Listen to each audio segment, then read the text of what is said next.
Bonjour, merci de nous retrouver en direct du Salon de l'Agriculture sur le studio Siècle Vert. Je suis avec Xavier Thévenot. Bonjour. Bonjour.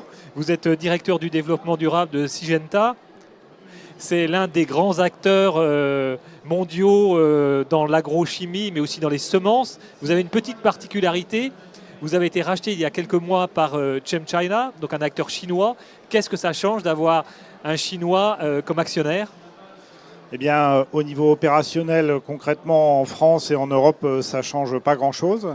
Par contre, ce que ça a apporté au groupe, c'est à la fois moins de pression sur la rentabilité à court terme, puisque nous ne sommes plus sous l'égide des fonds de pension américains et de l'actionnaire, mais nous sommes sous l'égide d'un actionnaire principal qui a pour objectif d'améliorer la compétitivité de l'agriculture dans le monde et d'améliorer la compétitivité de l'agriculture en Chine.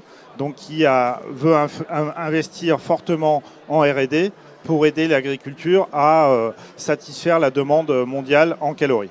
Ce qui signifie que pour la Chine, l'agriculture aujourd'hui est un enjeu stratégique ?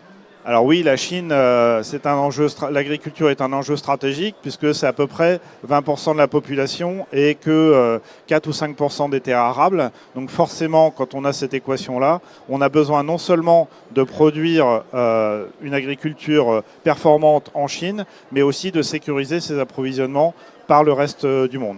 Et le dernier point, l'autre point, c'est de ne pas dépendre des technologies d'autres continents, donc de maîtriser l'ensemble des technologies du secteur agricole. Quelle est la part consacrée à la recherche et développement dans votre entreprise ? Alors, c'est environ 1,5 milliard de dollars par an et à peu près 5000 chercheurs qui contribuent à travailler sur 3 thématiques. On va dire la protection des cultures conventionnelles, la protection des cultures sous forme de biocontrôle ou de produits utilisables dans l'agriculture biologique, et bien sûr les semences qui sont une voie extraordinaire pour accompagner la transition agroécologique. Que représente l'activité de Syngenta en France ? Alors en France, nous avons 2 grosses activités. Une activité vente locale qui représente à peu près 500 millions d'euros, 400 millions pour la protection des cultures et à peu près 100 millions pour l'activité semences et aussi un gros chiffre d'affaires à l'export. C'est pour ça que nous souhaitons avoir un cadre réglementaire qui continue à favoriser et à développer l'export des semences vers le monde entier depuis la France, qui est une filière d'excellence. Didier Guillaume, le ministre de l'Agriculture, parle d'une révolution équivalente à celle qu'on a connue dans les années 1960. Comment est-ce que vous y répondez ?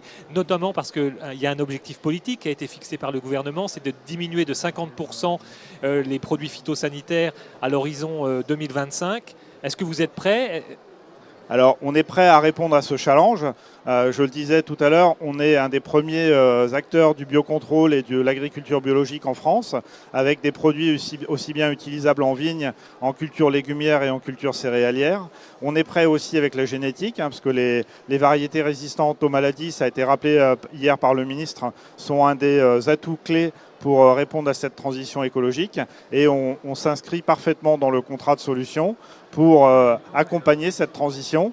La seule chose qu'on demande, c'est du temps, parce que trouver un nouveau produit ou mettre au point une nouvelle variété, c'est entre 12 et 15 ans. Et on a besoin de ce temps-là, de ce temps long que nous apporte aussi notre actionnaire chinois pour investir tout en accompagnant l'actualité agricole avec les problématiques de revenus et de niveau de vie des agriculteurs français qu'on connaît bien aujourd'hui et qui ne sont pas tous les jours faciles.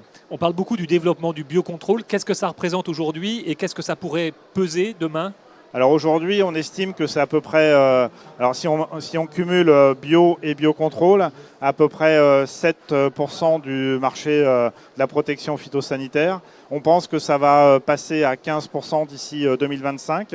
On sait que l'agenda politique, c'est plus, mais voilà, pour l'instant, avec les technologies disponibles, on pense que 15%, ça sera déjà une belle performance. Dernière question, le climat, c'est l'un des grands enjeux du 21e siècle. Est-ce que les semences peuvent répondre à ce défi climatique ? Alors, il y a 2 grands enjeux, en fait. C'est produire 70% de calories en plus pour nourrir la population grandissante, tout en prenant soin de la planète. Et c'est ce double enjeu qui va avoir besoin de toutes les technologies, aussi bien protection des cultures que semences. Mais oui, la semence peut répondre. Je vais prendre un exemple, c'est le maïs. Un maïs non irrigué aujourd'hui en France, donc non OGM, produit autant qu'un maïs irrigué il y a 30 ans. Donc le progrès génétique, c'est un acteur majeur de la capacité des plantes à résister au changement climatique et à continuer à produire de façon économiquement acceptable pour les agriculteurs français. On peut encore aller plus loin ? On peut toujours aller plus loin. On aura besoin pour ça aussi peut-être de nouvelles technologies. Donc on attend beaucoup de retrouver en Europe le potentiel d'innovation apporté par les nouvelles technologies. Et donc on pense que ces nouvelles technologies, elles verront le jour si elles répondent aux aspects sociaux, environnementaux et économiques, mais aussi si elles trouvent l'acceptation sociétale. Donc c'est sur ces 4 dimensions-là que nous devons travailler pour faire accepter ces nouvelles technologies. Merci Xavier Thévenot. Merci.